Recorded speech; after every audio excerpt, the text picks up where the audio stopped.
my name is Christian Desvines. Today I'll be discussing a case study related to the nervous system. Our case involves a 45-year-old office worker experiencing numbness and tingling in the left arm and hand. These symptoms have progressively worsened over several weeks. After a clinical exam, the physician expects nerve compression. In this presentation, I'll explore the nervous system involvement in the possible case, treatment options, and how our body's design reflects divine wisdom. Peripheral versus central nervous system.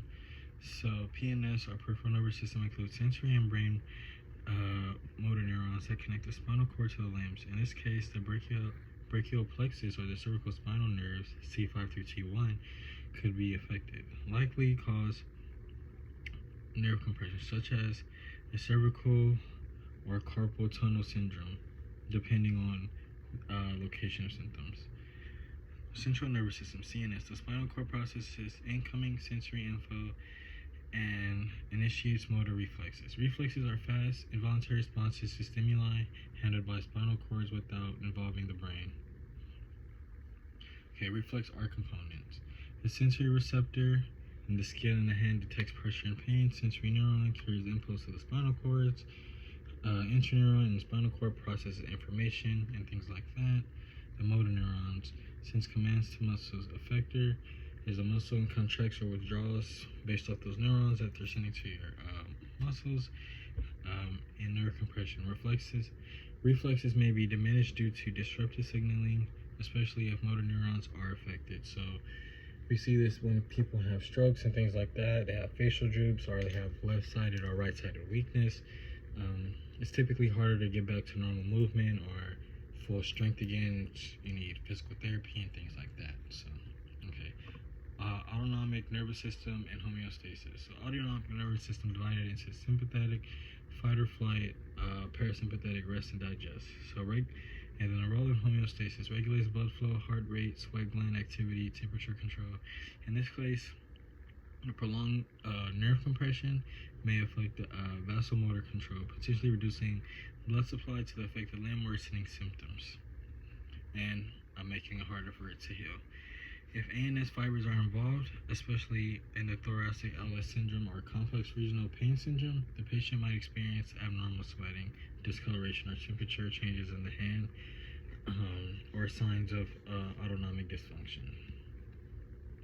So, the treatment plan.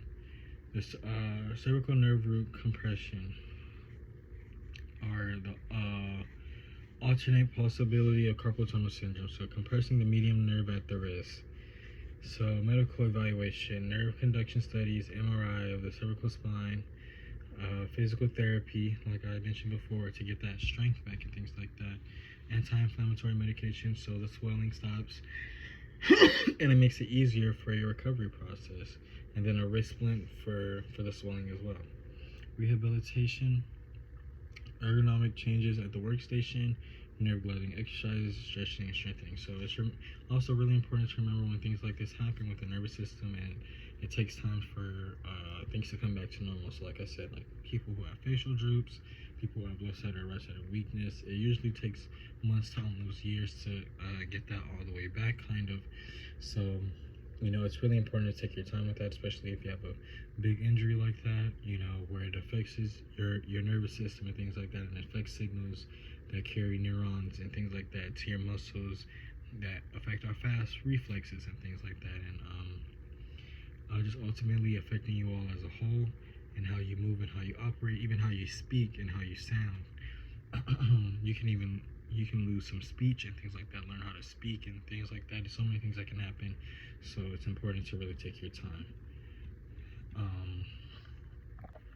So I want to get into my faith integration part, my faith and reflection. So the complexity of the nervous system, from reflexes that protect us to automatic functions that keep us alive, is a powerful reflection of divine design.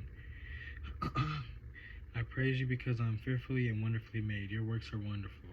I know that full and well.